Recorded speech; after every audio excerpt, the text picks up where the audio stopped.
Welcome to School Safety Training. My name is Heidi Louisi. I am the moderator for today's session, along with your presenter, Michael Mangone. We appreciate you joining us for the CypherWorx K-12 online training program, School Safety Training.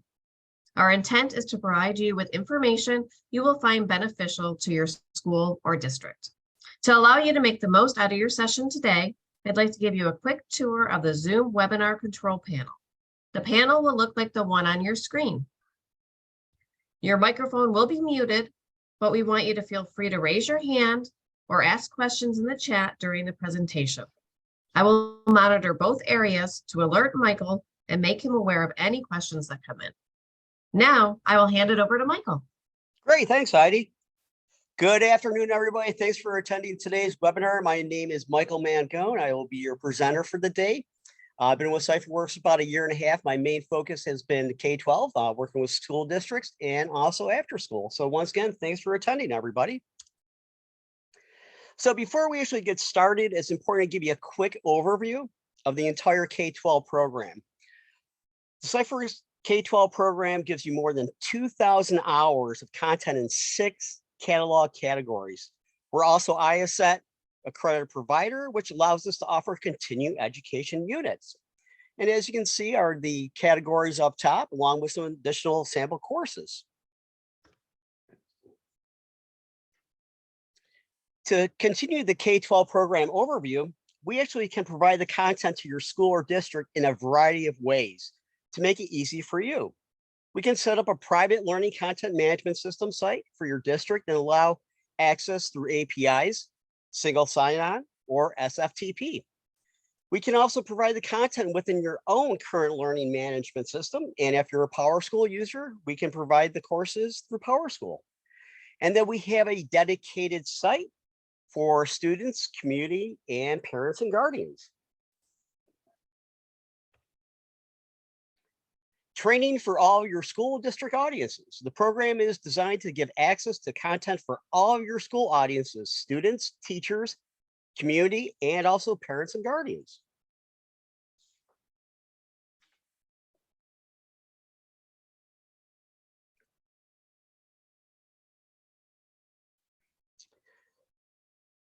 Affordability is really important to CypherWorx. We have priced the program based on student enrollment, so you can get all the 2,000 plus hours of course content with our learning content management system and access for all of your audiences at an affordable rate.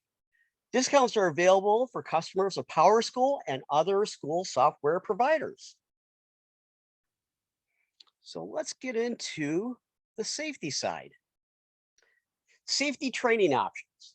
CypherWorx offers a wide variety of safety training from adult, child, and infant CPR to bloodborne pathogens.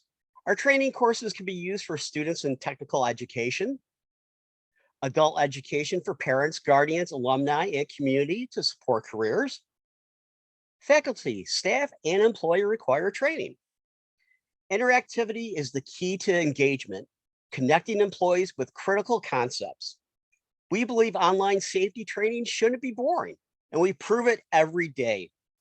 Each of our courses creatively deploy training devices like storytelling, proven to enhance knowledge retention and immerse employees in the experience.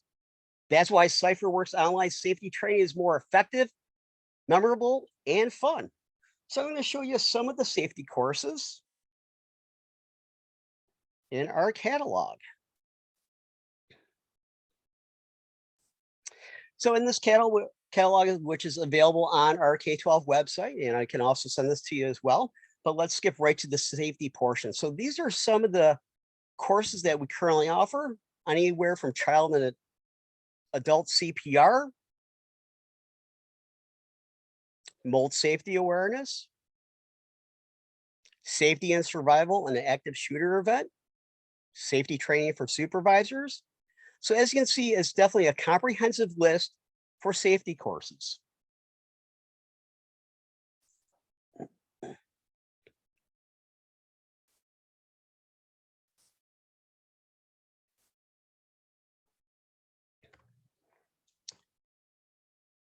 Meeting OSHA requirements. There are several specific standards that deal with school environments for safety training. The following standards require schools and school districts to have written plans. Individual schools may not require a HAZ power plan. Other standards, likewise, may not apply depending on exposure to hazards by employees. For example, if the noise level does not exceed the action level of 85 decibels, a hearing conservation program would not be required. OSHA's General Duty Clause, Section 582 of the Occupational Safety and Health Act of 1970 requires that each employer shall, 1, furnish to all employees employment and a place of employment free from recognized hazards that are causing or are likely to cause death or serious physical harm to employees.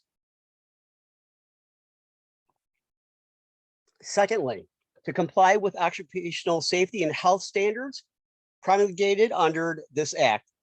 With 25 states and 2 territories approved as state planned states, safety regulations can vary. The catalog of courses I showed previously address OSHA requirements for the areas listed on this page. Our complete catalog provides you with online content you need to make sure your staff, faculty, employees, and students are safe. There are currently no specific OSHA standards for workplace violence, regardless of the fact workplace violence plans are mandated by many state boards of education and/or by state law. However, sections 5A1 and 5A2 of the OSH Act, often referred to as the General Duty Clause, mandate employers to furnish to each of their employees employment and a place of employment which are free from recognized hazards that are causing or are likely to cause death or serious physical harm to their employees. Additional regulatory standards, such as the Hazard Communication Standard, the Laboratory Standard, the Bloodborne Pathogen Standard, Emergency Action Plans, Hazardous Materials, and others provide direction toward meeting this prime directive. The school building or facility should have security needs addressed relative to workplace violence. This is the first line of defense.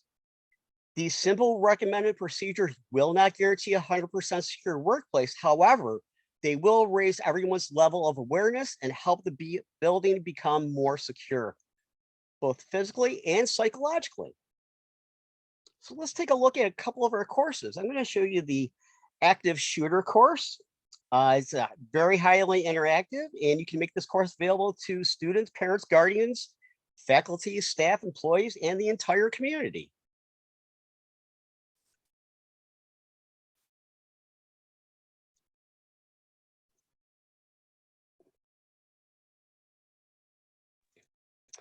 And once you start our courses, it starts with the start course. The nice thing is with all of our courses, they're mobile friendly, meaning that you can actually take the courses on your phone, tablet, laptop, etc., at the ease of when you're able to. So let's just start the course. We're going to take a look on the left-hand side, and you're going to see a list of different slides within the actual course itself.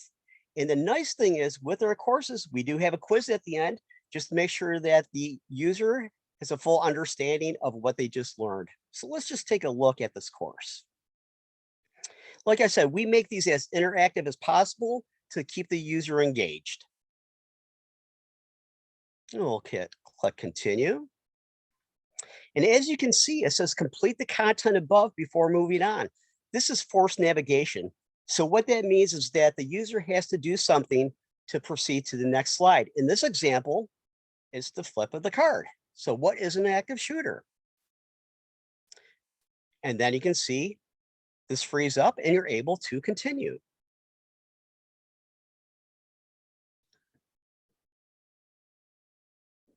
And once again, we make these very interactive to keep the user engaged. We also do have several courses that support safety for kids and adults. They include internet safety for kids and adults, anti-bullying, and safe spaces. I'm going to show you the internet safety for kids. Once again, you click start course. You have your different slides on your left-hand side. You have your quiz as well. And once again, we make these as interactive as possible to keep the user engaged. And this gives you a nice little summary. It's actually going to tell you what you're going to be able to do when you finish the course.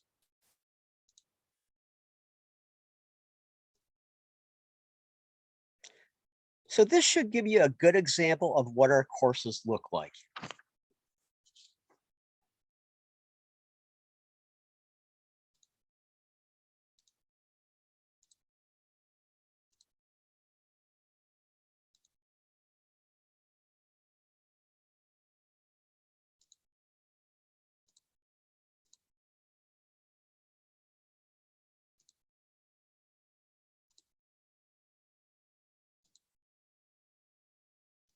Sorry about that.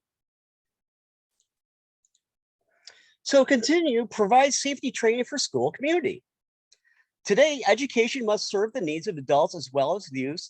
Adults participate in educational activities to acquire the knowledge and skills necessary to succeed in the workforce and to master emerging technologies, as well as to acquire basic skills. You know, I want to start over. Heidi, kill this and let's start over. You got it. I need to take these freaking links out of this because every time I